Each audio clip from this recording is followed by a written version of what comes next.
আমরা শ্রীমদ্ ভগবত গীতার পঞ্চম অধ্যায় পাঠ করছি। সন্ন্যাস যোগ। আমরা এই অধ্যায়টি শুরু করেছি প্রথম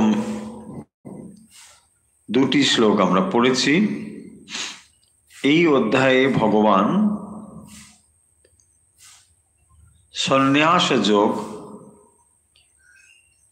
অর্থাৎ কর্মসন্ন্যাস এবং কর্মের কথা পুনরায় বলছেন। আমরা তৃতীয় অধ্যায় পড়ে এসেছি, যেখানে ভগবান কর্মযোগের কথা বলেছেন। তার পূর্বে দ্বিতীয় অধ্যায়ে সাংখ্যযোগের কথা বলা হয়েছে এবং তারপরে চতুর্থ অধ্যায়ে জ্ঞানের কথা বলা হয়েছে। এখন এর পরে যখন আবার পঞ্চম অধ্যায়ের শুরুতেই সেই কারণের জন্য অর্জুন প্রশ্ন করছেন ভগবানকে এই বলে যে আপনি কখনো সাংখ্য মানে জ্ঞানের কথা, কখনো বা কর্মের কথা বলেছেন, তাই আমি ঠিক বুঝে উঠতে পারছি না কোন পথ আমার জন্যে যুক্তিযুক্ত। এবং সেই কারণের জন্যই তিনি বলছেন তন্মে ব্রূহি সুনিশ্চিতম, আপনি আমাকে একটি পথ নিশ্চিত করে বলুন। কারণ অর্জুন এমন একটি অবস্থার মধ্যে রয়েছেন যাতে তিনি একটি নিশ্চিত উপদেশ শ্রবণ না করা পর্যন্ত তিনি সিদ্ধান্ত গ্রহণ করতে পারছেন না। কি সিদ্ধান্ত গ্রহণ করতে পারছেন না? আমরা পূর্বে সে কথা বহুবার বলেছি যে অর্জুন যুদ্ধক্ষেত্রে উপস্থিত হয়েছেন এবং তার যাদের বিরুদ্ধে তার যুদ্ধ করতে হবে সেইটি লক্ষ্য করে বা দেখে তিনি বিষাদগ্রস্ত হয়েছেন। কখনো ভাবেননি যে পিতামহ ভীষ্ম, দ্রোণাচার্য, যারা তার অত্যন্ত গুরুজন, তাদের বিরুদ্ধে কখনো অস্ত্র ধারণ করতে হবে এ কথা অর্জুন ভাবেননি। কিন্তু আজ যখন তিনি যুদ্ধক্ষেত্রে উপনীত হয়েছেন এবং ঠিক এই পরিস্থিতি হাজির হয়েছে, তাকে একটি নির্দিষ্ট সিদ্ধান্ত নিতে হবে, তখনই ভগবান গীতা মুখে এই উপদেশ প্রদান করছেন এবং তাকে বলছেন যে জ্ঞান কি, জ্ঞানের কথা তিনি বলেছেন, কর্ম কি সে কথাও তিনি বলেছেন। এই কথাগুলো শোনার পরেও অর্জুনের জিজ্ঞাসা যে আপনি আমাকে নিশ্চিত করে একটি বলুন, কারণ এখন অনেকগুলো জিনিস শোনার মতো আমার কাছে সময় নেই, আর শুনেও বা যদি একটি নির্দিষ্ট সিদ্ধান্ত না হয় তাহলে এই শ্রবণ করারও বিশেষ কোনো তাৎপর্য বা অর্থ নেই। কারণ আমি অনেক কিছু শুনলাম, কিন্তু আমাকে করতে হবে কি? কারণ অর্জুন তো এখন একটা বৈঠকখানায় বসে মজা করে করে এগুলো শুনছেন তা তো নয়। অর্জুনের পরিস্থিতি হচ্ছে তিনি যুদ্ধক্ষেত্রে রয়েছেন। ফলে আমরা বুঝতেই পারছি যে অর্জুনের কাছে এই সিদ্ধান্তটা কতটা জরুরি। তিনি এটা শুনবেন এবং সঙ্গে সঙ্গে সেই অনুযায়ী তাকে স্থির সিদ্ধান্ত গ্রহণ করতে হবে এবং তাকে এটাও নিশ্চিত জানতে হবে যে যাদের বিরুদ্ধে তিনি যুদ্ধ করছেন বা করবেন, তাদের বিরুদ্ধে যুদ্ধ করাটা তার সমীচীন কিনা সেটা জেনেই তবে তো তিনি যুদ্ধ করবেন। এই সব জিনিসগুলো যখন তিনি পরিষ্কার খানিকটা হয়েছেন এবং তখন এই প্রশ্ন তিনি তুলেছেন যে আপনি আমাকে নিশ্চিত করে বলে ফেলুন আমি কোনটা গ্রহণ করব।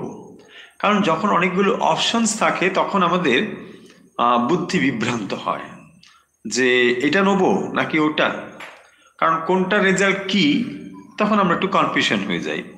যখন একটি পথ বা দুটি পথ, তখন তার ভিতরে আমাকে বেছে নিতে হবে। ঠিক সেরকম ভাবেই অর্জুন ভগবানকে পঞ্চম অধ্যায়ের একেবারে শুরুতেই এই কথাটি বলেছেন যৎ শ্রেয়া এতয়োরেকম, এর মধ্যে কোনটি শ্রেয় ভালো আমার ক্ষেত্রে সেটি আপনি বলুন। কারণ শ্রেয় জিনিসটিও অনেকটা আপেক্ষিক ব্যাপার, কিন্তু আমার ক্ষেত্রে কোনটা শ্রেয়, যৎ আমার ক্ষেত্রে শ্রেয়। হ্যাঁ, এর ক্ষেত্রে আপনি যেহেতু আমার হিতাকাঙ্ক্ষী, ফলে আপনি সেই জন্যই তো এই কথাগুলো বলছেন। যদি ভগবান অর্জুনের হিতাকাঙ্ক্ষী না হতেন তাহলে তো এত কথা বলার প্রয়োজনও ছিল না। আর যখন আপনি আমার হিতাকাঙ্ক্ষী, তখন নিশ্চয়ই কোনটা আমার ভালো সেটা আপনি বলবেন, এবং সেই জন্যই বলেছেন যৎ শ্রেয়, যেটা শ্রেয়, এতয়ো রেকম, একম বলুন, এতয়ো একম, এতয় মানে এগুলোর মধ্যে, একম আপনি একটাই বলুন, তন্মে ব্রুহি সুনিশ্চিতম। হ্যাঁ, যে একটা নিশ্চিত করে আমাকে বলুন। কিসের মধ্যে, তাহলে এখানে দুটো কনফিউশন কিসের মধ্যে হয়েছে? সন্ন্যাসম কর্মণাম কৃষ্ণ পুনর্যোগঞ্চ সংসসি, তাই না?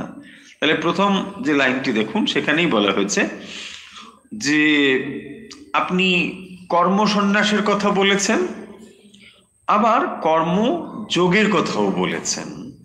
আমি সেই জন্যই কনফিউজড হয়ে গিয়েছি। তাহলে এখানে কর্মসন্ন্যাস মানে কি?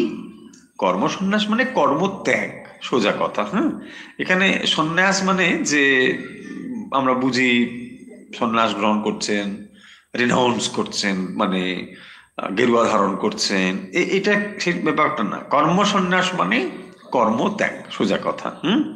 তাহলে সন্ন্যাসম কর্মণাম কৃষ্ণ পুনর্যোগঞ্চ, তাহলে কর্মত্যাগ এবং তারপরে কর্মযোগ, এই যে কথা আপনি বলছেন, এই দুটোর মধ্যেই, সেই জন্য বলছেন তৎশ্রেয় এতয় রেখম তন্মে ব্রুহি সুনিশ্চিতম। তাহলে প্রথম অর্জুনের জিজ্ঞাসার আমরা অর্থ বা অভিপ্রায় বুঝতে পারলাম, কারণ তিনি কনফিউজ ছিলেন। কেন কনফিউজ ছিলেন না? একবার তিনি সন্ন্যাসের কথা বলেছেন, আবার তিনি কর্মযোগের কথাও বলেছেন। তাহলে একটা হলো কর্মসন্ন্যাস মানে কর্ম ত্যাগ করা, আর এক জায়গায় বলা হচ্ছে কর্ম করা, কর্মযোগ। এই দুটোর মধ্যে তাহলে কোনটা শ্রেয় আপনি সেটা বললেই আমি বুঝে যাব। এবারে ভগবান কথা বলা শুরু করেছেন। দ্বিতীয় থেকে ভগবান বলছেন সন্ন্যাসঃ কর্মযোগশ্চ নিঃশ্রেয়স করাবুভৌ। নিঃশ্রেয়স, নিঃশ্রেয়স করা, তাহলে দুটোর মধ্যেই বা দুটোর রেজাল্ট কি না? নিঃশ্রেয়স করা।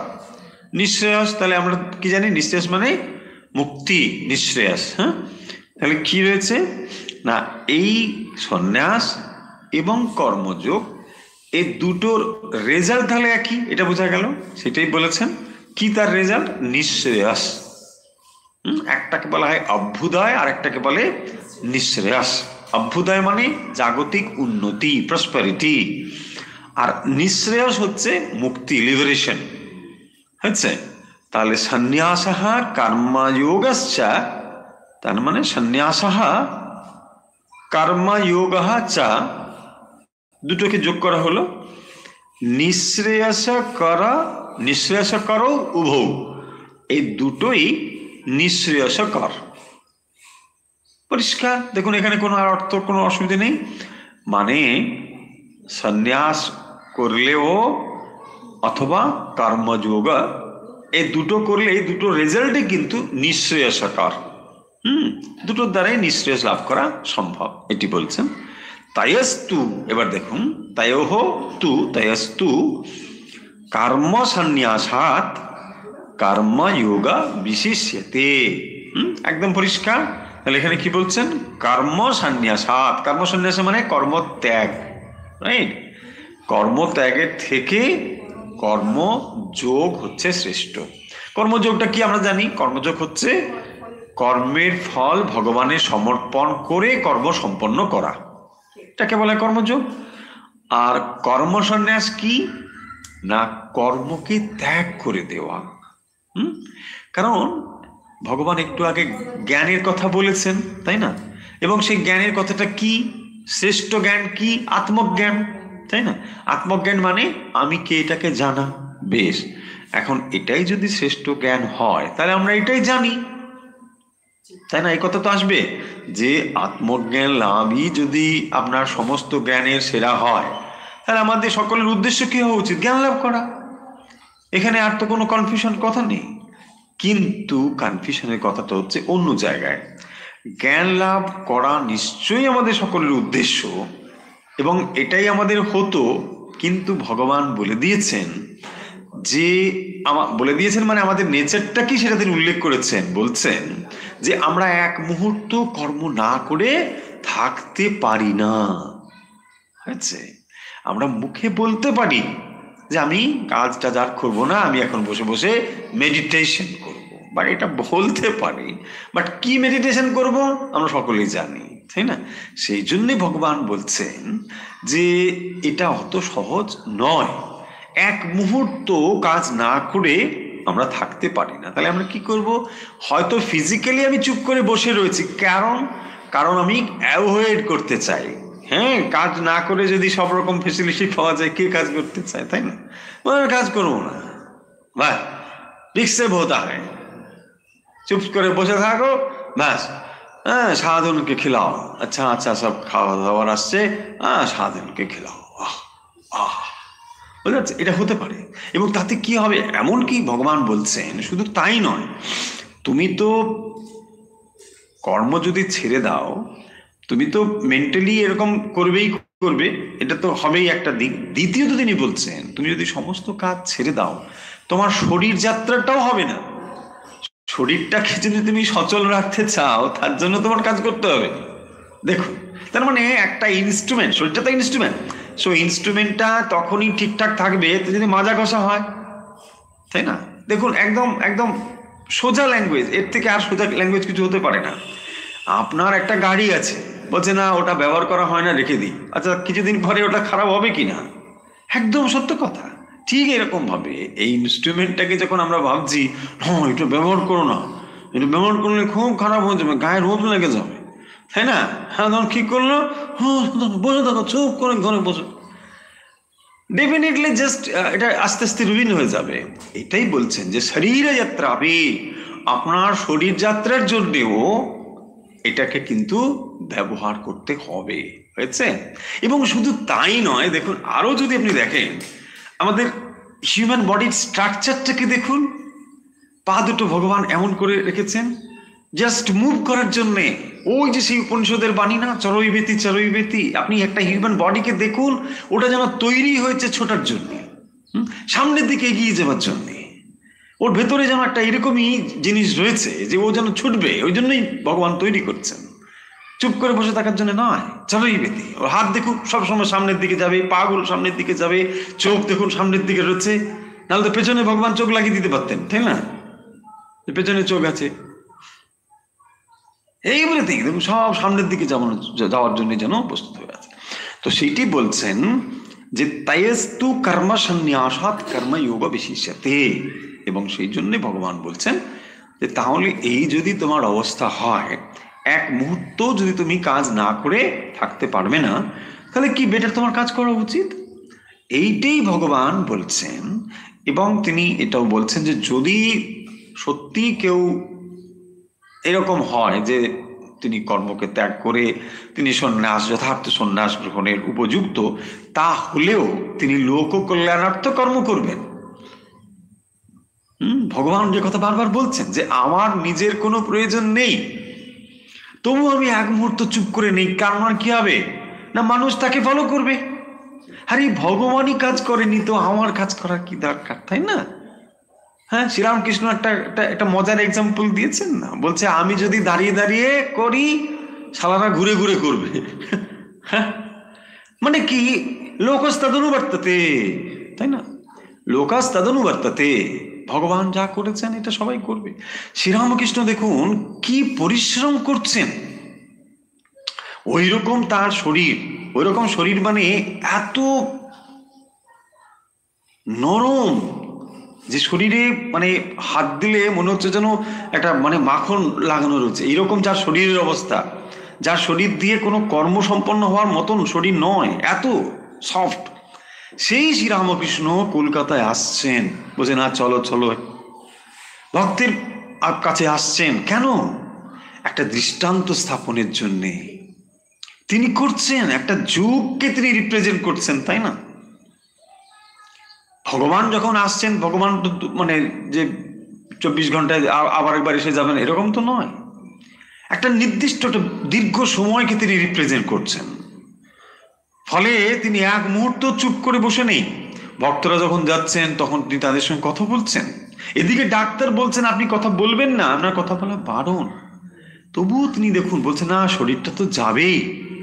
দেখুন কি তার ভাব, বলছে মানুষের জন্য যদি একটা আমি কিছু বলে যাই, এবং ওই যে বলে যাওয়া মানে শুধু সামান্য কথা নয়, ওই কথাটা মানে ওর প্রাণটাকে তিনি জ্বালিয়ে দিয়ে যাচ্ছেন, জাগিয়ে দিয়ে যাচ্ছেন, এবং ওই প্রাণ থেকে লক্ষ প্রাণ জেগে উঠবে। দেখুন এই হচ্ছে অবতার পুরুষের ভাবনা। এবং এখানেও আমরা দেখছি যে ভগবান শ্রীকৃষ্ণ যার কর্মের কোনো প্রয়োজন নেই, অথচ তিনি এক মুহূর্ত কর্ম না করে নেই, কর্ম করছেন তিনি। এইটাই হচ্ছে ভগবত গীতার একটি বিরাট টিচিংস, যে কাজ সবসময় করা। সেই জন্য বলেছেন কর্মযোগ বিশিষ্যতে। হ্যাঁ, আমরা দেখুন এত সময় পর্যন্ত যে শ্লোকগুলো পড়েছি এই কয়েকটা চ্যাপ্টারে, নিশ্চয়ই আপনারা লক্ষ্য করেছেন যেখানে সাংখ্যযোগ সেখানেও কর্মের প্রসঙ্গ এসেছে, আবার যেখানে পিওর নলেজ 4th চ্যাপ্টার সেখানেও দেখবেন কর্মের কথা এসেছে। নিশ্চয়ই লক্ষ্য করেছেন। হ্যাঁ, 3rd চ্যাপ্টারে তো কর্ম ছিলই, 3rd চ্যাপ্টার তো কর্মই। হ্যাঁ, আবার দেখুন 4th-এও কর্মের কথা এসেছে, ইভেন 5th-এও কর্মের কথা এসে যাচ্ছে।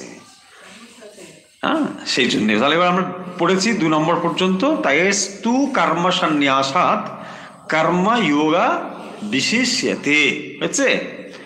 তাহলে আজকে আমরা নতুন শুরু করতে পারি। 3 হয়ে গিয়েছিল? ও না না, 3 হবে। হ্যাঁ, 3 হবে, 3 হবে। 3 ইম্পর্টেন্ট, খুব ইম্পর্টেন্ট। জ্ঞেয়সা নিত্য সন্ন্যাসী यो नाद्वेष्टि न कांक्षति निर्द्वन्द्वो हि महाबाहो सुखं बन्धात् प्रमुच्यते। আমরা পড়ছি 5ম অধ্যায়ের 3য় নম্বর শ্লোক। আগে আমরা সন্ধি বিচ্ছেদ করে শ্লোকটা দেখব, তারপরে তার অর্থ দেখব। দেখুন কিভাবে পড়া হচ্ছে। জ্ঞেয়ঃ स नित्य सन्यासी। ज्ञेयः स नित्य सन्यासी या न द्वेष्टि न कांक्षति। হয়েছে? খুব সহজ। তারপরে নির্দ্বন্দ্ব হি মহাবাহো সুখম বন্ধাৎ প্রমুচ্যতে। আমি আবার একবার বলি। জ্ঞেয়ঃ সঃ নিত্য সন্ন্যাসী ইয়ঃ ন দ্বেষ্টি ন কাঙ্ক্ষতি নির্দ্বন্দ্বঃ হি মহাবাহো সুখং বন্ধাৎ প্রমুচ্যতে। হয়েছে? এবারে দেখুন, এখানে আমরা অর্থ করব 3 নম্বর শ্লোকের অর্থ। প্রথমেই আমরা দেখব সম্বোধন পদ। এখানে সম্বোধন পদ হচ্ছে মহাবাহু। হে মহাবাহু অর্জুন। ভগবান বলছেন অর্জুনকে মহাবাহু, হে মহাবাহু। মহাবাহু শব্দের ভেতর দিয়ে অর্জুনের যে পরাক্রমশালী, তিনি বীর, এটাকেও স্মরণ করা হচ্ছে যে অর্জুন তুমি সাধারণ নয়, তোমার মধ্যে একটা ক্ষাত্র বীর্য রয়েছে, সেইটিকে এখানে যেন উস্কে দিচ্ছেন ভগবান। হে মহাবাহু। দেখবেন এইরকম সম্বোধন পদের ভেতর দিয়ে আমরা অভিপ্রায়কে ব্যক্ত করি। দেখবেন যখন কোনো ছেলেকে দিয়ে আপনি কাজ করতে চান, তাকে একটা কিছু, হ্যাঁ বাবা একটু এসো, তখন খুব মানে বাবা বাছা, কারণ ওকে দিয়ে কাজটা করতে হবে, তাই না? যখন আপনি বকা দেবেন তখন নিশ্চয়ই বাবা বাছা করবেন না। তার মানে পয়েন্টটা হলো সম্বোধনের ভেতর দিয়ে কিন্তু একটা অভিপ্রায় প্রকাশিত হয়। ঠিক তো যখন এইভাবে ভগবান বলছেন মহাবাহ, তারপরে বলছেন ইয়া, যিনি ন দ্বেষ্টি। দ্বেষ্টি মানে দেশ করা, দেশ বাংলায় বিদ্বেষ, এটা দেশ। ন কাঙ্ক্ষতি, আকাঙ্ক্ষা করা। কাঙ্ক্ষতি আকাঙ্ক্ষা করা।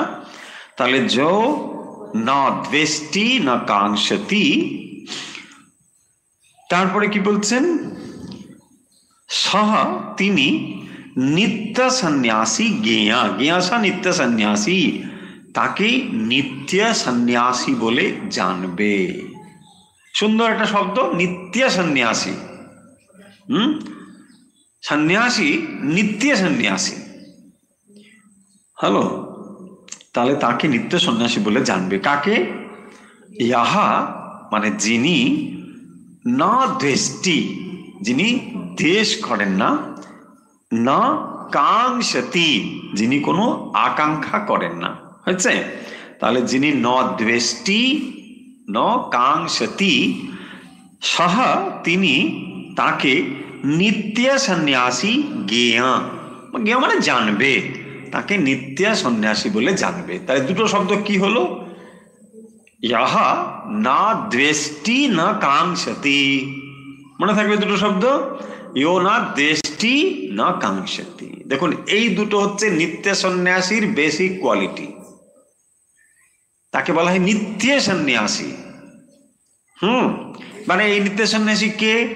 যিনি লিঙ্গধারী সন্ন্যাসী, মানে সন্ন্যাসের চিহ্ন গ্রহণ করেছেন, ইভেন যিনি করেননি, যদি নাও করেন তাতে কিচ্ছু এসে যায় না, কিন্তু দুটো জিনিস, যো না দ্বেষ্টি না কাঙ্ক্ষতি, বাস, তিনি হচ্ছে নিত্য সন্ন্যাসী। তিনি গৃহেও হতে পারেন, তিনি সন্ন্যাস আশ্রমেও থাকতে পারেন, তাতে কিচ্ছু এসে যায় না। কিন্তু এই দুটো পয়েন্ট হচ্ছে খুব গুরুত্বপূর্ণ, যো না দ্বেষ্টি না কাঙ্ক্ষতি। কাঙ্ক্ষতি অ্যান্ড দ্বেষ্টি, তাহলে এর মধ্যে যুক্তদান নেই। তারপরে দেখুন, নির্দ্বন্দ্ব হি মহাবাহো সুখং বন্ধাৎ প্রমুচ্যতে। তাহলে পরের লাইনে কি বলছেন? নির্দ্বন্দ্ব হি, নির্দ্বন্দ্ব হি মানে যেহেতু, যেহেতু নির্দ্বন্দ্ব, তাহলে কি দ্বন্দ্বটা কি? সুখ দুঃখ, ভালো মন্দ, শত্রু মিত্র, আলো অন্ধকার, এইগুলোকে বলা হয় দ্বন্দ্ব, ডুয়ালিটি। তো যখন এই দ্বন্দ্বটা তার চলে যায়, তখন কি হয় না, বন্ধাত মানে সংসার বন্ধন থেকে তিনি কি করেন? প্রমুচ্যতে, সুখং প্রমুচ্যতে, মানে খুব সহজেই মুক্ত হয়ে যান। সংসার বন্ধন থেকে তিনি অত্যন্ত সহজেই, খুব সহজেই সুখং প্রমুচ্যতে, মুক্ত হয়ে যান। তাহলে দেখুন কত সুন্দর শ্লোকটা, খুব ইম্পর্টেন্ট শ্লোক। বলছেন জ্ঞেয়া সা নিত্য সন্ন্যাসী, তাকেই নিত্য সন্ন্যাসী বলে জানবে। কারণ আগে কি বলেছেন, অর্জুন কনফিউজ হয়ে গেছে। বলছেন তাহলে আমি সন্ন্যাস এবং কর্মযোগী, এই দুটোর মধ্যে আমি কোনটা, আমাকে একটা বলুন, আপনি একটা পথ বলে দিন। এইবারে ভগবান সেই পয়েন্টগুলোতে আসবেন, তার জন্য শুরু করছেন 3 নম্বর কথাটা দিয়ে। 3 নম্বরে সেই জন্য কি বলছেন? সেই জন্য বলছেন এই দুটোরই কিন্তু নিঃশ্রেয়সকারক, অর্থাৎ সন্ন্যাসের পথ দিয়ে গেলেও আপনি নিঃশ্রেয়সী লাভ করবেন, ইভেন যদি কর্মযোগী হয় সেও কিন্তু ওখানেই পৌঁছবে। সেই জন্য দুটোকে নিঃশ্রেয়সকারও বলা হয়েছে। কিন্তু তারপরে বলেছেন তাইস্তু, এ দুটো একই রেজাল্টই দেবে, কিন্তু তার মধ্যেও কর্মযোগ বিশিষ্যতে, কর্মযোগ হলো এর থেকে বিশিষ্ট। আচ্ছা, এরপরে বলছেন জ্ঞেয়াসা নিত্য সন্ন্যাসী, তাকে নিত্য সন্ন্যাসী বলে জানবে। কাকে? ইয়ো না দ্বেষ্টি, যার মধ্যে দেশ নেই, সেই ভাবটা কথা বলা হচ্ছে, যার মধ্যে কোনো দেশ বা বিদ্বেষ ভাব নেই। ইয়ো না দ্বেষ্টি, যিনি দেশ করেন না, যার মধ্যে কোনো প্রকারের কোনো দেশ ভাব নেই। দেশ মানে কি? তাহলে লাইকিং অ্যান্ড ডিসলাইকিং, তাই না? মানে আমি এটা চাই, এটা আমি চাই না, নো। যদি সমস্ত কিছুই ভগবানের হয়, তাহলে আমি এটা চাই না, ওটা চাই, এটা লাইক করি, এটা ডিসলাইক করি, হোয়াই? তার মানে ওই কথাটা মিলবে না, তাই না? যদি সব কিছুই ভগবানের হয়, তাই না? সৃষ্টি মা বলছেন না যে দেখো সব কিছুই এমনকি বিড়ালটাকে পর্যন্ত লাথি দিতে বারণ করছে যে না এটা করো না, এটার মধ্যেও তো আমি রয়েছি। এই যখন তার দৃষ্টি এতটাই প্রসারিত হবে তখন সে কাউকে দ্বেষ করতে পারবে না। ন দৃষ্টি অ্যান্ড ন কাঙ্ক্ষতি। কেন কাঙ্ক্ষতি কেন নয়, তাই না? আকাঙ্ক্ষা করা কেন তার কাছে আকাঙ্ক্ষা নেই? না, তার কাছে আকাঙ্ক্ষা নেই এই জন্যে যে একমাত্র তিনি ঈশ্বর নির্ভর হয়ে রয়েছেন। ভগবান আমাকে যা দেবেন আমি সেটাই নেব, আমার আর কোনো আকাঙ্ক্ষা নেই, হয়েছে? সেই জন্য সমস্ত আকাঙ্ক্ষা, সমস্ত চাহিদা, সমস্ত কিছু তিনি ভগবানের পায়ে নিবেদন করে দিয়েছেন। এরপরে তিনি যা পাবেন তাকে বলা হয় প্রসাদ, তাই না? যখন আমরা ভগবানের পায়ে নিবেদন করে দিই তারপরে তার পজিটিভনেস কিন্তু তখন আর আমার থাকে না, তাই না? ধরুন আপনি একটা ফল এনেছেন, এখন এই ফলটা আপনারই ছিল, নিঃসন্দেহে আপনারই ছিল, যখন আপনি মন্দিরে সেটা নিবেদন করে দিয়েছেন এখন কিন্তু এটা আর আপনার নয়, তাই না? দেখুন, এই হচ্ছে প্রসাদের মাহাত্ম্য। কারণ বস্তুর সঙ্গে আমি যুক্ত থাকি। হে দেখো, ওটা আমার বাগানের গোলাপ, হা কি সুন্দর ফুটেছে, দেখো ওটা আমি আছি তো। আসলে গোলাপটা বড় কথা নয়, গোলাপের সঙ্গে আমি যুক্ত হয়ে আছি, তাই গোলাপটা সবাইকে বলছি দেখো দেখো কি সুন্দর ফুটেছে, তাই না? এখানে গোলাপটা বড় কথা নয়, গোলাপ কথা আমি, আমার বাগানের গোলাপ, আমার বাগানের আতা ভগবানকে দিয়েছি, দেখেছো কি সুন্দর আতা হয়েছে। বোঝা যাচ্ছে পয়েন্টগুলো?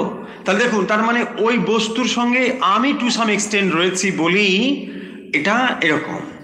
এই যে পজিটিভনেসটা যখন আমি নিবেদন করে দিই তখন সেটা চলে যায়, তখন সেইটা এখন আর আমার নয়, আমি দিয়ে দিয়েছি।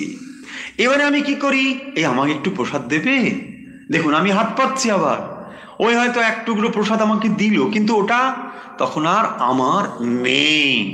নিবেদন করার পর যা এক টুকরো, আপনি প্রসাদের একটা মাহাত্ম্য দেখুন। এইটাকে আপনি এরকম তো ভাববেন না যে আরো একটু দাও, না না না, যা দিয়েছে ওটাই ঠিক, তাই না? আবার এটাও আপনি ভাববেন না আচ্ছা এর সঙ্গে একটু আর একটু এটা দিলে বেশ ভালো হতো, না না না, যা হয়েছে ঠিকই আছে, তাই না? ওটাকে আপনি আর মানে কোনো মডারেশন অল্টারেশন বলছেন না না না, ওটা ঠিক আছে, যেমন হচ্ছে ওটাই দাও, তাই না? দেখুন, এইগুলো হচ্ছে প্রসাদে। কিন্তু আপনি যখন অন্য খাবার খাচ্ছেন সেখানে আপনি এক্সপেক্ট করছেন যে না না, এটাকে আরেকটু টেস্ট করার জন্য এই করে দাও, ওটা ওই করে দাও, সেটা থাকতে পারে, কিন্তু প্রসাদের সঙ্গে আপনার ওরকম নেই। না না না, ভগবানকে যখন দেওয়া হচ্ছে আমাকে সামান্যই দাও বাবা, সামান্যই দাও। দেখুন, এই যে সেন্সগুলো, এইগুলো হচ্ছে খুবই গুরুত্বপূর্ণ, এবং সেই জন্য বলছেন না কাঙ্ক্ষতি। সেই জন্য ভক্ত কি করেন, ভগবানের থেকে যা পাওয়া যায় সামান্য, আমি এই তিনি সবকিছু ভগবানের সমর্পণ করে দিয়েছেন। ইন রিটার্ন ভগবান তাকে যার জন্য যা নির্দিষ্ট রেখেছেন তিনি সেটাই গ্রহণ করছেন, তাই না? এইটাকেই বলা হচ্ছে ন কাঙ্ক্ষতি। তিনি আর কোনো আকাঙ্ক্ষা করেন না, যা পায়, যাদের ইচ্ছা লাভ সন্তুষ্ট, যা পাওয়া যায় সেটাতেই তিনি সন্তুষ্ট হয়ে রয়েছেন। এই দুটো হচ্ছে নিত্য সন্ন্যাসীর বৈশিষ্ট্য। তাকেই বলা হয়েছে নিত্য সন্ন্যাসী। ইয়ো না দেশটি না কাঙ্ক্ষতি, তিনি আর আকাঙ্ক্ষা করেন না এবং দেশ করেন না।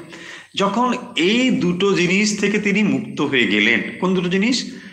যেখানে কোনো তার দেশ ভাব নেই, যেখানে লাইকিং ডিসলাইকিং নেই, যেখানে ত্যায্য গ্রাহ্য নেই, এই দূর হয়ে যাও, এই কাছে এসো, ন, এই ভাব থেকে যখন তিনি মুক্ত হয়েছেন এবং যখন তিনি ন কাঙ্ক্ষতি, তখন তাকে কি বলা হয়েছে? নির্দ্বন্দ্বী। তিনি হচ্ছেন নির্দ্বন্দ্ব। যেহেতু তখন তিনি নির্দ্বন্দ্বী মহাবাহ, তাহলে এই জগতে আমরা যে বদ্ধ হয়ে রয়েছি তার কারণ হচ্ছে দ্বন্দ্ব। এই জগৎকেই বলা হচ্ছে দ্বন্দ্বাত্মক। দ্বন্দ্ব মানে ঝগড়াঝাটি ভাববেন না কিন্তু, হ্যাঁ। দ্বন্দ্ব শব্দ সংস্কৃতের অর্থ হচ্ছে দ্বৈত ভাবনা, দুটো দুটো।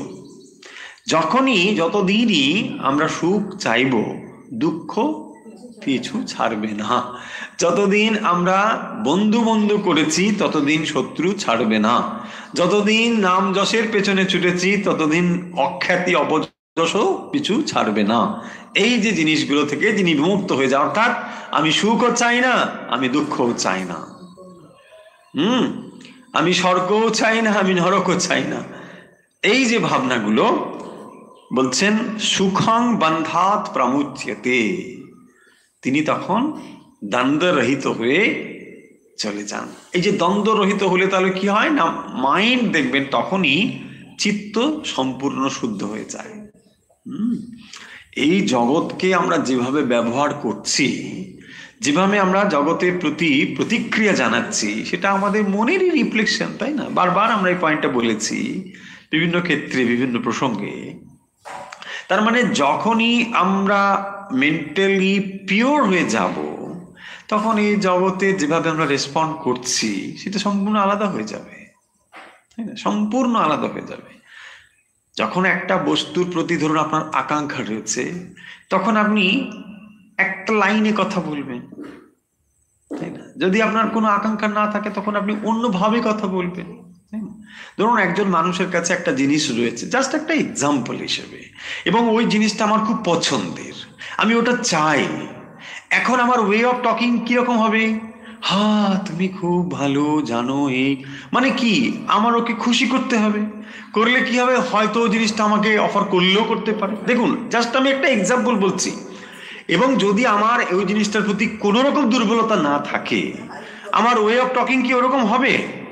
দরকার নেই, তোমার বাবু থাকুক না থাকুক আমার কিছু এসে যান, মানে জাস্ট একটা এক্সাম্পল। দেখুন তাহলে ঠিক এইরকম ভাবে যে জিনিসের প্রতি আপনার কোনো আকাঙ্ক্ষা নেই, কোনো ইচ্ছে নেই, তখন আপনি কি ওইভাবে কথা বলবেন? তার মন জেগে কথা বলবেন, যা সত্য তাই বলবেন। তাহলে আমরা সবসময় যে বলি আমরা খুব সত্য কথা বলি, আসলে ওটাও বায়াসনেস, তাই না? যারা বলে আমি খুব সত্য কথা, আমি কিন্তু একদম সহ্য করতে পারি না। সহ্য করতে পারি না মানে যেটা সহ্য করলে কোনো অসুবিধা হবে না সেটাই আপনি সহ্য করতে পারেন, তাই না? দেখুন এগুলো কিন্তু অত সহজ ব্যাপার নয়, খুব গভীরে গিয়ে ভেবে ভেবে দেখতে হবে, তবেই ওটা, তা নাহলে অত সহজ নয়। তার মানে যত সময় পর্যন্ত মনে ডিজায়ার রয়েছে, কখনোই আপনার ঠিকঠাক ভাবে ব্যবহারটা হবে না, হতে পারে না, হতে পারে না। দক্ষিণেশ্বরে শ্রীরামকৃষ্ণ রয়েছেন, আবার হৃদয়ও রয়েছেন, দুজনের কিন্তু মেন্টালিটি তো এক নয়। হৃদয় দেখছে যে একটু বড় লোকজন আসছে, ওর একটু পাওয়ার পজিশন আছে, হ্যাঁ ওকে যদি একটু তোয়াজ করা যায়, ফোন নম্বরটা হয়তো নিয়ে রাখতে পারে। ওটা তখন ফোন নম্বর ছিল না, না তখন তো ফোন নম্বর ছিলই না, তো নিয়ে রাখলে কি হবে, পরে হয়তো একটু ফোন করে, হ্যাঁ দেখুন না না ঠিক আছে তুমি তো মামার অনেক সেবা টেবা করো, ঠিক আছে হয়ে যাবে। দেখুন দুজনের পুরো আলাদা, দক্ষিণেশ্বরে রয়েছে দুজন, কিন্তু একরকম হবে না। তারপর ঠাকুর বলছে ওই দেখো হিঁদুর কি অবস্থা, একটা এরে বাছুর, সেইটাকে নিয়ে যাবে এখন ওখানে। হ্যাঁ ও একটা এরে বাছুর পেয়েছে, কেউ দিয়েছে একটা এরে বাছুর, গ্রামে নিয়ে যাবে, ওটাকে নিয়ে চাষ করবে। বলছে কি অজ্ঞান, দেখো এটাকে হাঁটিয়ে ওখানে। এখন তো আমি দেখেছি ওই ট্রাকের মধ্যে গরু নিয়ে যায়, তখন তো ট্রাকের মধ্যে গরু যেত, এখন গরুগুলোর ভাগ্য ফিরে গেছে, তখন হেঁটে হেঁটে যেতে হতো। চিন্তা করুন কোথায়, দক্ষিণেশ্বর আর ওই শিহর গ্রাম, ওখানে ট্রেনে সেগুলোকে নিয়ে যাবে ওখানে। ঠাকুর বলছে দেখো এগুলো যাবে ওইখানে গিয়ে আবার হাল চুষবে, এসব করবে। তাহলে আমরা 3 নম্বর পয়েন্টটা বুঝলাম। 3 নম্বর শ্লোকের অর্থ আশা করি বুঝতে অসুবিধে নেই। দুটো শব্দ মনে রাখবো, একটাকে বলা হয় দেশটি আর একটা হলো কাঙ্ক্ষতি। দেশ এবং আকাঙ্ক্ষা, এই দুটো থেকে হলে কি হবে না, নির্দ্বন্দ্ব হয়, তাই না? দেখুন এই দুটো রেজাল্টই হচ্ছে, সেই জন্য বলছেন হি নির্দ্বন্দ্ব, হি যেহেতু তিনি কি হবে, নির্দ্বন্দ্ব হয়ে যায়। তাহলে নির্দ্বন্দ্ব হলে কি হবে না, সুখং বন্ধাত প্রমুচ্যতে, বন্ধন থেকে খুব সানন্দে তিনি মুক্ত হয়ে যাবেন। কারণ তখন আর তার ধরে রাখার মতো কিছু নেই। এই জগতে ধরে রাখার জন্য কি চাই, একটা ইন্ধন চাই, তাই না? যখন একটা বাতি জ্বলছে, সে বাতিটা জ্বলার পেছনে একটা কারণ থাকবে। বলছে বাতিটা জ্বলছে কোনো কারণ নেই, এটাকে হতে পারে না। তাহলে ইন্ধন তাকে বলা হয় তেল, তেল থাকলে বাতিটা জ্বলবে, ঠিক সেরকম ভাবে মানুষের মনে যখন ডিজায়ার থাকে, আকাঙ্ক্ষা থাকে, এবং তখন সেটা কি থাকে, যখনই আকাঙ্ক্ষা থাকবে না তখনই দেখবেন এই রাগদ্বেষ এসে যাবে। বিকজ অফ ডিজায়ার অনলি, রাগদ্বেষ। কারণ যখনই আমার ডিজায়ারটা কোথাও ফুলফিল হবে তার প্রতি আমার আসক্ত থাকবে, রাগ, অ্যান্ড যেখানে সেটা হবে না দেশও হবে। এই রাগ আর দেশ মেন পয়েন্ট হচ্ছে আকাঙ্ক্ষা। আকাঙ্ক্ষা যখন নেই, কোনো নেই, দুজনকে আপনি সমান দৃষ্টিতে দেখতে পারেন। সেই জন্যই দেখবেন শ্রী মায়ের কথা মা বলছেন যে সবাইকে সমান ভালোবাসতে তখনই পারবে যদি কোনো প্রত্যাশা না করো। যদি কোনো প্রত্যাশা থাকে তাহলে কিন্তু আমরা সবাইকে সমান ভালোবাসতে পারবো না। তুল্যমূল্য হয়েই যাবে, তাই না? তুল্যমূল্য হয়ে যাবে, হয় একটু বেশি হবে একটু কম হবে, 19-20 যাকে বলে, এটা হয়ে যাবে। যদি কোনো আকাঙ্ক্ষাই না থাকে তখনই দেখবেন এটা সম্ভব হয়। এই জন্য ভগবান সবাইকে সমান ভালোবাসতে পারেন, সমদর্শী। সেই জন্য ভগবানের আরেকটি নাম হলো সমদর্শী। তিনি সমদর্শী কেন? কোনো এক্সপেকটেশন নেই, তিনি চান না, ভগবান চান না যে আমি এইটা দিই তারপর তিনি প্রত্যাশা করছেন। না না না, ভগবানের কোনো প্রত্যাশাই নেই, বরং তিনি না চাইতে দিয়েই যাচ্ছেন, শুধু দিয়েই যাচ্ছেন ভগবান। হয়েছে? নির্দ্বন্দ্ব হি মহাবাহ সুখং বন্ধাত প্রমুচ্যতে। তাহলে আমরা 3 নম্বরের প্রত্যেকটা শব্দের অর্থ এবং তার ইনার মিনিং আশা করি বুঝতে পেরেছি। তাহলে নিশ্চয়ই আমরা এখন একটু এগোতে পারি। চলুন আমরা এগিয়ে যাই, 4 নম্বরে এগিয়ে যাই। আমরা ধীরে ধীরে এগোচ্ছি কিন্তু ঠিক বুঝে এগোচ্ছি। 4 নম্বরে সাংখ্যযোগো পৃথক বালাঃ প্রবাদন্তি ন পণ্ডিতাঃ একমাপ্যস্থিতা সম্যক উভয়োর্বিন্দতে ফলম। 4 নম্বরে ভগবান কি বলছেন? সাংখ্যযোগো পৃথক বালাঃ। তাহলে সন্ধি ভেঙে যদি পড়ি, সাংখ্যযোগো পৃথক বালাঃ প্রবদন্তি, বালাঃ প্রবদন্তি না পণ্ডিতাঃ। হয়েছে? একমপ্যস্থিত সম্যক উভয়োর্বিন্দতে ফলম। পরের লাইনে একমপি আস্থিতঃ সম্যক উভয়োঃ বিন্দতে ফলম। এবারে অর্থ দেখি। দেখুন 4 নম্বরের অর্থ কি বলছেন? বালাঃ প্রবদন্তি, সেই জন্যে কর্তা হলো বালা। বালাঃ সাংখ্যযোগো পৃথক প্রবদন্তি। সাংখ্য এবং যোগকে, যোগ মানে কর্মযোগকে পৃথক বলছেন। কে বলছেন? বালাঃ। বালাঃ মানে বালকগণ, শিশুগণ। কারা শিশু? Those who are spiritually immature. এখানে বালাঃ মানে তারাই। Those who are spiritually immature, তাদেরকে বলা হয়েছে বালাঃ। সেই রকম সাংখ্যযোগো পৃথক বালা প্রবদন্তি। তাহলে বালাঃ প্রবদন্তি, বালা বলেন, বালকরাই বলেন। কি বলেন? অনভিজ্ঞ ব্যক্তিগণই বলেন। কি বলেন? সাংখ্যযোগো মানে কর্মসন্ন্যাস এবং নিষ্কাম যে কর্মযোগ, পৃথক প্রবদন্তি, এটাকে যে পৃথক বলে, তাহলে কারা বলেন? বালাঃ প্রবদন্তি। হ্যাঁ, বালকগণ মানে অনভিজ্ঞ মানুষরাই এই কথাটা বলেন। কোন দুটো? এই যে কর্মসন্ন্যাস এবং কর্মযোগ, এই দুটোকে তাহলে কারা পৃথক বলে বলেন? যারা জানেন না তারাই এটাকে পৃথক বলে বলেন। না পণ্ডিতাঃ, যারা পণ্ডিত ব্যক্তি, যারা যথার্থ জ্ঞানী, তারা কিন্তু এ কথা বলেন না। একম অপি আস্থিতঃ সম্যক উভয়োর্বিন্দতে ফলম। তাহলে কি বলছেন? কেন না পণ্ডিতাঃ, তারা কিন্তু এ কথা বলেন না। একম অপি, এর একটিতে সম্যক মানে যথার্থ রূপে আস্থিতাহা মানে এই দুটির যে কোনো একটি যদি ঠিকভাবে অনুশীলন করা হয় তাহলে উভয়োহ মানে জ্ঞান এবং কর্ম উভয়ের ফল বিন্দাতে প্রাপ্ত হয়। হয়েছে? তাহলে দুটো যদি ঠিকভাবে অনুশীলন করা হয় যে কোনো একটি, তাতে কিন্তু উভয়োর বিন্দাতে ফলম, তার ঠিক ফল লাভ করা হবে বা ফল প্রাপ্ত হওয়া যাবে। অর্থাৎ দুটোতেই অনায়াসে মুক্তি হয়ে যেতে পারে। তাহলে 4 নম্বরে কি বলছেন না, অনভিজ্ঞ ব্যক্তিরাই কর্মসন্ন্যাস এবং কর্মযোগকে পৃথক ফল দায়ী বলে থাকেন, পৃথক ফলপ্রদী বলে থাকেন, কিন্তু পণ্ডিতগণ সে কথা বলেন না।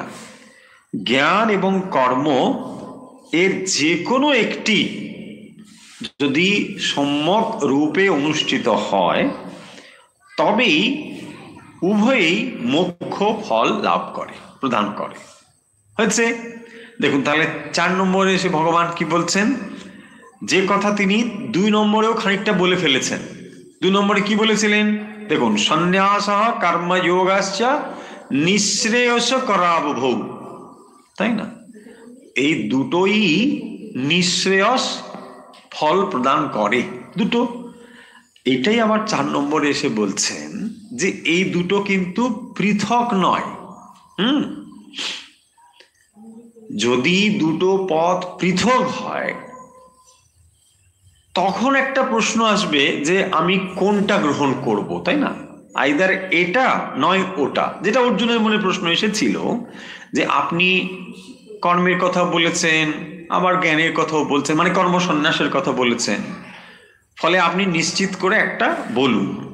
তার উত্তরে ভগবান বলছেন যে যারা অনভিজ্ঞ তারাই এই কথাটা বলবেন, তাই না? ধরুন একটা রাস্তা এরকম হয় না, একটা রাস্তা ঘুরে ওই একটা জায়গায় গিয়ে পৌঁছেছে, আবার একটা রাস্তা আর একটু অন্য দিক দিয়ে ঘুরে ওই একই ডেস্টিনেশনে পৌঁছেছে।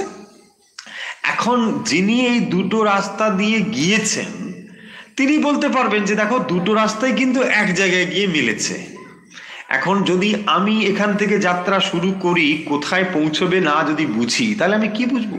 আরে এটা এদিকে যাচ্ছে ওটা ওদিকে যাচ্ছে, দুটো বিপরীত, আরে আমাকে ঠিকঠাক করে বলুন, তাই না? আমি নাহলে খানিকটা গিয়ে কি আবার ঘুরে আসবো, খানিকটা গিয়ে কি ঘুরে আসবো, এই প্রশ্ন থাকবে। সেইটাই ভগবান বলছেন বালাহা, যারা অনভিজ্ঞ, তার মানে কি যারা এই রাস্তা দিয়ে যায়নি তাদের কাছে দুটো রাস্তা পৃথক বলে মনে হবে, যে এটা এদিক দিয়ে গিয়ে ওখানে গিয়েছে, এটা এদিক দিয়ে গিয়েছে। কিন্তু রাস্তার ডেস্টিনেশন যদি সেম হয় তাহলে দুটো পথ একই। সেইটাই বলা হয়েছে নিঃশ্রেয়স করৌ উভৌ, দুটোর দ্বারাই নিঃশ্রেয়স প্রাপ্ত হওয়া যায়, দুটো পথ একই। হয়েছে? সেটাই ভগবান বলছেন যে বালাহা পৃথক প্রবদন্তি, যারা অভিজ্ঞতা যাদের নেই তাদেরকে বলা হয়েছে বালাহা, এবং তারা কি বলেন না এটাকে পৃথক বলে বলেন। একটা কর্ম সন্ন্যাসের পথ আর একটি কর্মযোগের পথ, এই দুটো পৃথক নয়, পৃথক নয়। এমনকি আমরা দেখব যে কর্ম, ভক্তি, যোগ, জ্ঞান, এই 4টি পথই কোনোটা এয়ারটাইট কম্পার্টমেন্টের মতো পৃথক নয়। আমরা বহুবার এক্সাম্পল দিয়ে বলার চেষ্টা করেছি।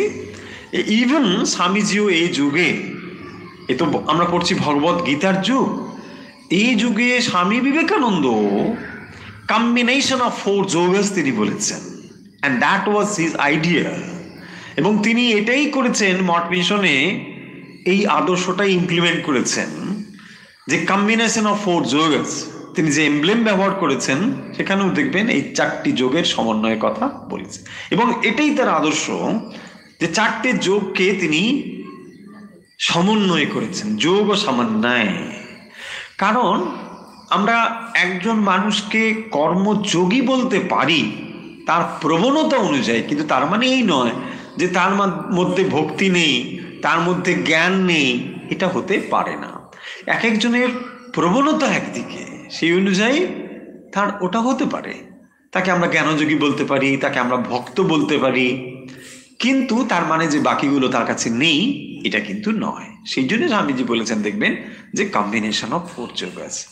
এবং মঠ মিশনের আদর্শ দেখবেন এটাই রয়েছে, ভক্তিও রয়েছে, হ্যাঁ, মন্দিরে পুজো রয়েছে, ভক্তি জপ ধ্যান চর্চা এসব রয়েছে, জ্ঞান চর্চাও রয়েছে, আবার কর্মযোগ রয়েছে, সব কিছুর একটা সুন্দর সমন্বয় সাধন করা হয়েছে। তাহলে 4 নম্বরে আমরা কি দেখবো না, সাংখ্য যোগ পৃথক বালাহা প্রবদন্তি না পণ্ডিতাহা। তাহলে যারা অনভিজ্ঞ তারাই কেবল এটাকে পৃথক বলে দেখেন, না পণ্ডিতাহা। তো যিনি জ্ঞানী তিনি কিন্তু এটাকে পৃথক ভাবে দেখছেন না। তারপরে বলছেন একম অপি আস্থিতাহা। তাহলে এই দুটোর মধ্যে যে কোনো একটিকে যদি গ্রহণ করা যায়, একম অপি মানে আইদার অর, আপনি যে কোনো একটাকেই গ্রহণ করুন, but not halfheartedly, wholeheartedly. হ্যাঁ, দুটোকে ঠিকঠাক ভাবে আপনি যদি গ্রহণ করতে না পারেন একটাই করুন, বাট সম্যক। সেই জন্য বলেছেন একম অপি আস্থিতাহা সম্যক উভয়োর বিন্দতে ফলম। উভয় একই ফল, আপনি আইদার অর যে কোনো একটা গ্রহণ করুন ঠিকঠাক করে ভালো করে। সেই জন্য বলেছেন সম্যক। এই সম্যক কথাটি খুব গুরুত্বপূর্ণ। ঠিকঠাক ভাবে গ্রহণ না করলে কিন্তু হবে না, মানে এটা একটু করলাম সেটা একটু করলাম, ওটা সম্যক। যদি সম্যক রূপে আমরা যে কোনো একটি গ্রহণ করি তার কিন্তু একই ফল, উভয়োর বিন্দতে ফলম হচ্ছে, একই ফল পাওয়া যাবে। তাহলে আমরা 4 নম্বরে কি পড়লাম না, সাংখ্য যোগ পৃথক বালাহা।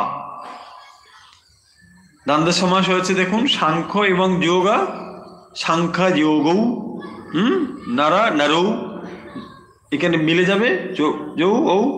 সাংখ্য যোগ পৃথক বালাহা প্রবদন্তি। বালাহা সাংখ্য যোগ পৃথক প্রবদন্তি, তারা পৃথক বলেন না পণ্ডিতাহা। তারপরে বলছেন একম অপি আস্থিতাহা সম্যক উভয় বিন্দতে ফলম। তার মধ্যে যে কোনো একটা যদি সম্যক ভাবে করা হয় তাহলে কিন্তু ফলপ্রাপ্তি হয়। তাহলে ফলপ্রাপ্তি যদি এক হয় তাহলে যে কোনো একটা গ্রহণ করতে অসুবিধে নেই, তাই না? বলছেন আপনি যদি এই প্রশ্নটা অ্যাটেন্ড করেন এটা 10 পাবেন, আচ্ছা এটাও যদি করেন এটাতেও 10 পাবেন। আরে তাহলে তো মশাই আমি যে কোনো একটা নিতে পারি, তাই না? ঠিক অনেকটা এরকম আমার ব্যাপারটা হচ্ছে 10 নম্বর পাওয়া নিয়ে ব্যাপার, স্কোরিং, তাই না? আমরা দেখি না স্কোরিং, তো এটা হচ্ছে স্কোরিং। ওকে, তাহলে এটা 10 পাবো, এটা 10, ঠিক আছে মিটে নি, হয়ে যাবে, তাই না? এবারে কেন তাহলে দুটো হলো? দুটো হলো বিকজ অফ আওয়ার এবিলিটি, আমাদের মধ্যে যে ক্যাপাসিটি রয়েছে। সবাই তো আমরা ওই রকম এবিলিটি আমাদের মধ্যে নেই যে কি আমি সব ছেড়ে টুড়ে দিয়ে ধ্যান করতে বসে গেলাম। যদি থাকে দ্যাটস ওয়েল এন্ড গুড। আর যদি আমার মধ্যে এই এবিলিটি না থাকে, সেই জন্য কর্মের কথা বলা হয়েছে, তাই না? সেই জন্য দুটো পথ হয়েছে, যে যেটা পারবে। কারো যদি মনে হয় যে এই প্রশ্নের উত্তরটা তার কাছে সহজ, সেটা দেবে, সেই জন্যই না অপশন থাকে, সেই জন্যই অপশনগুলো রয়েছে। হয়েছে 4 বোধহয় 5 বোধহয় একটু হয়ে যাবে, একটু সময় আছে। ইয়াৎ সাংখ্যে প্রাপ্যতে স্থানম তাত যোগৈরপি গম্যতে একম সাংখ্যং চ যোগং চ যপাস্যতি সপাস্যতি। 5 নম্বর দেখুন, বলছেন ইয়াৎ সাংখ্যৈ প্রাপ্যতে স্থানম তৎ যোগৈ অপি গম্যতে একম সাংখ্যং চ যোগং চ যপস্যতি স পশ্যতি। তাহলে 5 নম্বরের আমরা একটু অর্থ দেখি। কি বলছেন 5 নম্বরে? না সাংখ্যেই, সাংখ্যেই মানে যারা জ্ঞাননিষ্ঠ সন্ন্যাসী, সেই জন্য বলছেন সাংখ্যেই। यत् সাংখ্যেই প্রাপ্যতে স্থানম।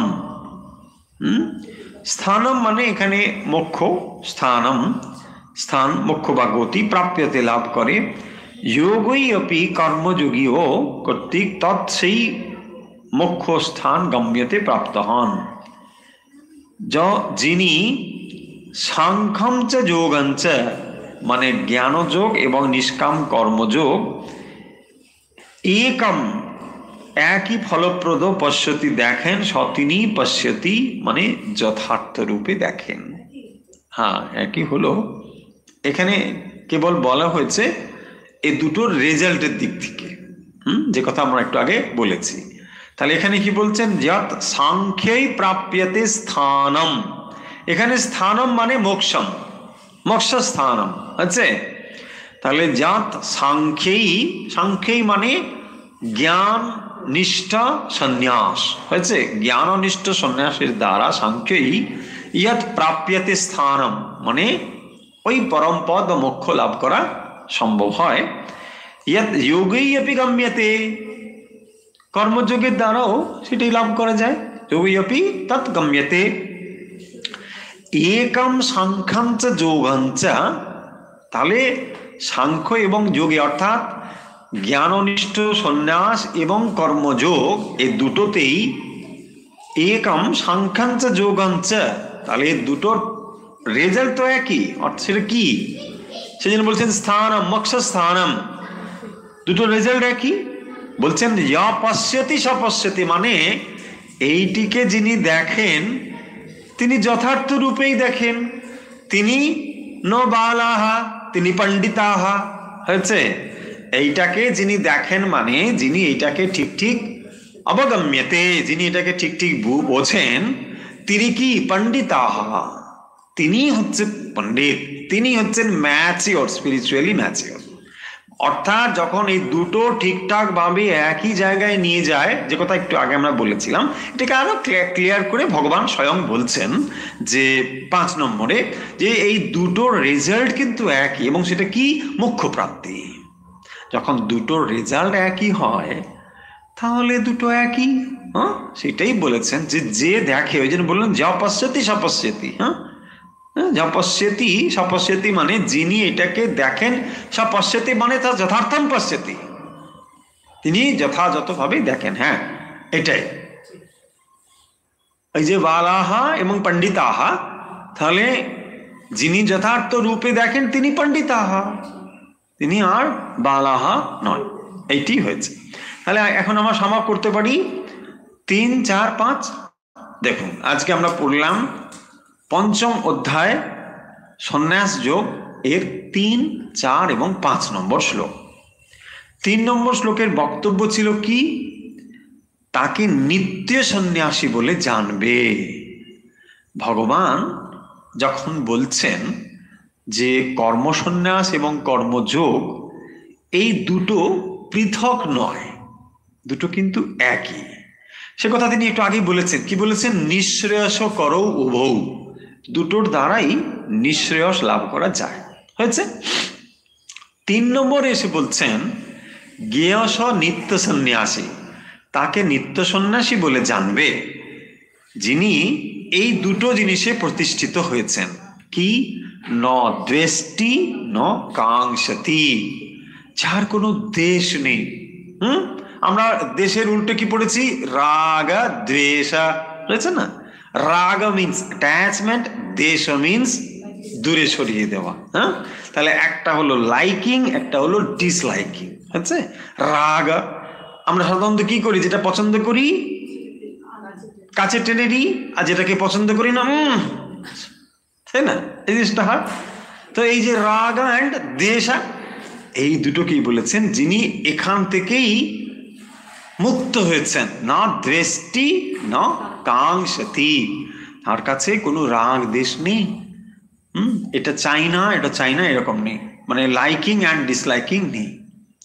এই লাইকিং অ্যান্ড ডিসলাইকিং যখন নেই, তিনি যেখানেই থাকুন না কেন তিনি নিত্য সন্ন্যাসী। তিনি সন্ন্যাসের চিহ্ন গ্রহণ করুন বা না করুন, তিনি হচ্ছেন নিত্য সন্ন্যাসী, তিনি যেখানেই থাকুন না কেন।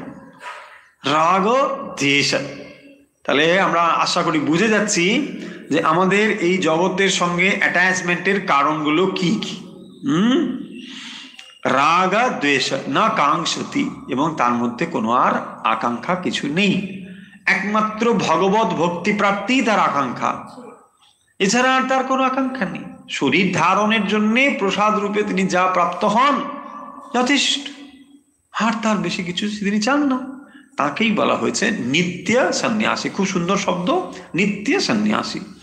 তারপরে বলছেন তিনি কি হন না নির্দ্বন্দ্ব, তার মধ্যে আর দ্বন্দ্ব থাকে না। হি মহাবাহ সুখং বন্ধাৎ প্রমুচ্যতে, তিনি তখন কি করেন না এই জগৎ বন্ধন থেকে, সংসার বন্ধন থেকে তিনি মুক্ত হয়ে যান। এরপরে 4 নম্বরের বক্তব্য হলো যে বালাহা প্রবদন্তি পৃথক সাংখ্য যোগ, সাংখ্য এবং যোগকে বালাহা পৃথক বলে থাকেন, কিন্তু না পণ্ডিতাহা, পণ্ডিত ব্যক্তি এটাকে পৃথক বলেন না। কেন বলেন না?